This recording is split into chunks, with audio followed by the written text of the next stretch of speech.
A gente deve entender esse contexto aqui da carta aos Tessalonicenses, né? Quando o apóstolo Paulo fala mais enfaticamente sobre o arrebatamento da igreja, e depois na segunda carta ele detalha um pouco esse ministério satânico, né? Que será o período de tribulação, onde haverá ali a grande apostasia, o mundo numa rebelião, praticamente como no período do Gênesis, né? Lá do dilúvio, da Torre de Babel, e que a ira de Deus vai descer, né? Deus vai derramar a ira através dos selos abertos, da intensificação da ira, né? Das trombetas, das taças, dos três ais, dos trovões, das vozes, né? De toda a manifestação nesse período de tribulação.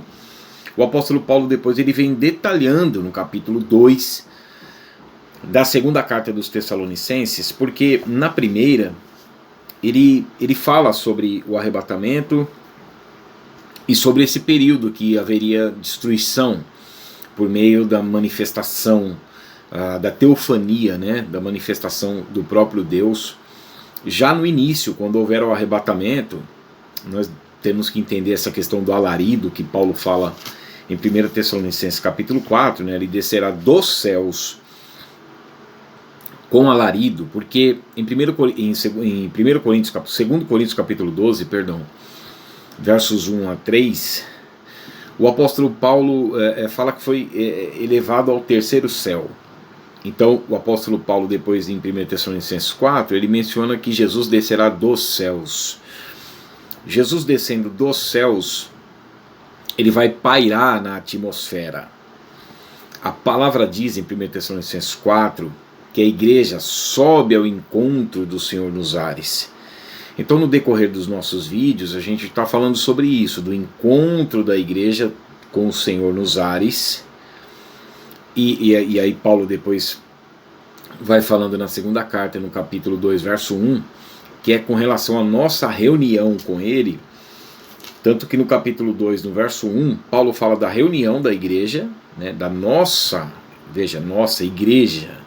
Ele trará consigo os seus mortos, porque na realidade os mortos serão ressuscitados primeiramente no arrebatamento, né, 1 Tessalonicenses capítulo 4, versos 16 a 17, e depois nós seremos transformados assim com eles, 1 Coríntios capítulo 15, verso 52, e subiremos ao encontro do Senhor nos ares como uma igreja para o encontro do seu noivo para as bodas. Então no céu vai acontecer nesse período de tribulação as bodas, né, a entrega do galardão, que são as coroas, a recompensa por permanecermos intactos, né, na nossa fé.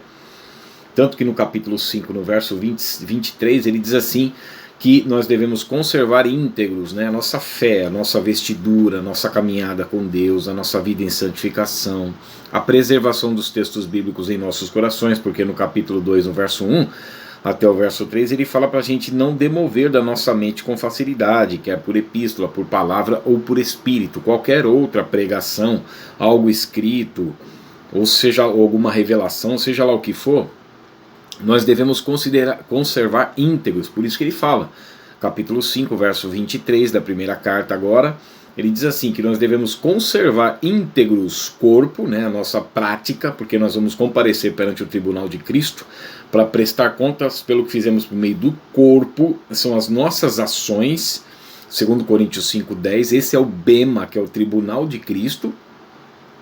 Então esse período é no céu, né?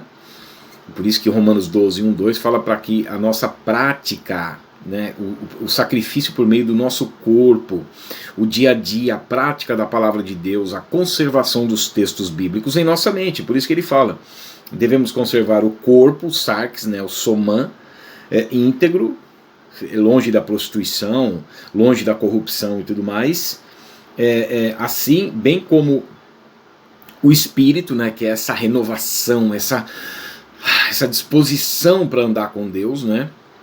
E a alma, né, que é a mente, né? Então ele fala aqui no capítulo, já na segunda carta, no capítulo 2, ele fala assim, que nós não devemos nos demover, ou seja, passar a outro evangelho, ou passar a descrer porque uma das ações da humanidade na proximidade do arrebatamento e depois dos 7 anos de tribulação à vinda de Cristo, seria começar a duvidar, e uma negação desse evento. 2 Pedro capítulo 3, versos 1 a 18, né? Então Paulo fala assim, ó, que vocês não devem se demover da vossa mente com facilidade. Então, na primeira carta, Paulo ele fala do arrebatamento, ele fala de um período em que o mundo ia entrar nesses 7 anos de tribulação, até mesmo por todo o contexto das 70 semanas de Daniel, uma profecia que está lá no livro de Daniel, destinada ao povo judeu e à cidade santa de Jerusalém, que a igreja não esteve presente nessas 69 primeiras semanas, ou 483 anos, de anos proféticos escatológicos, de Levítico 25:8, né, são conjuntos de setes. Então a igreja não esteve presente nas primeiras 7 semanas, que foram 49 anos, da saída do cativeiro da Babilônia para edificar os muros e a cidade e o templo em Jerusalém. Depois os seus 434 anos, que são essas 62 semanas, né, após a reconstrução até a morte de Cristo. Depois nós vemos Jesus falando com os judeus, que aliás, Daniel 9:19, 9:24, 10:14, essas 70 semanas, esse tempo, e depois o último tempo da ira, que são 7 anos de tribulação, são destinados ao povo judeu e à cidade de Jerusalém. Nós vemos o contexto de que quando foi cortado o ungido, Mateus 22 e 23, que na realidade uma semana antes, né, da sua crucificação, Jesus foi rejeitado pelo povo judeu e a cidade santa de Jerusalém.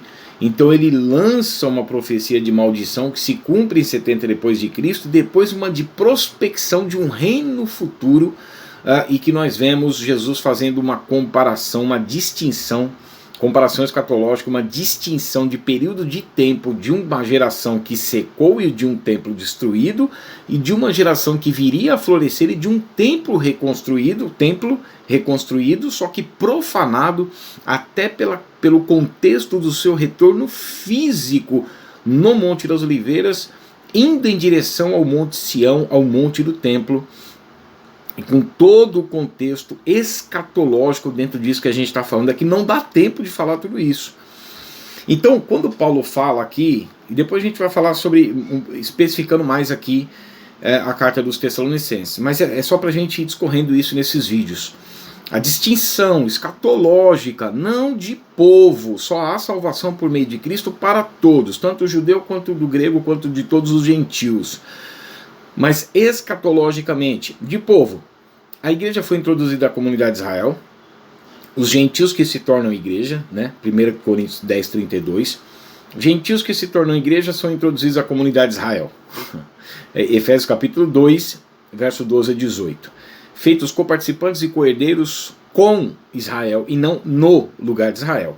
Efésios 3:6. Participantes das mesmas promessas, Romanos capítulo 9, versos 1 a 5. Romanos capítulo 11, a igreja é introduzida. Então, há uma distinção escatológica. Então, o período de tribulação não é para a igreja. E a gente vai discorrer isso nas duas cartas aqui aos Tessalonicenses. Então Paulo fala da nossa reunião com ele no capítulo 2, no verso 1 da segunda carta, e no capítulo 2 da segunda carta, no verso 8, ele fala da manifestação da sua vinda. Então há uma distinção escatológica entre esses períodos. Na primeira carta, Paulo fala sobre o arrebatamento e esse período de tribulação que ia entrar. Ele teve que escrever a segunda carta porque eles pararam de fazer tudo. E aí tanto que Paulo fala no capítulo 2, no verso 10 da segunda carta o seguinte: porque quando ainda convosco vos ordenamos isto, se alguém não quer trabalhar, também não coma. Então Paulo está dizendo assim, não pare de fazer as suas coisas, continue fazendo, mas com os olhos nos céus, aguardando Jesus que nos livra da ira vindoura. Então a gente vai falar no próximo vídeo que essa ira que Paulo está falando não é a questão daquilo que nós antes não éramos salvos, mas a ira do contexto escatológico. É isso que Paulo mostra na primeira e na segunda carta. Então no próximo vídeo a gente vai falar um pouco sobre isso.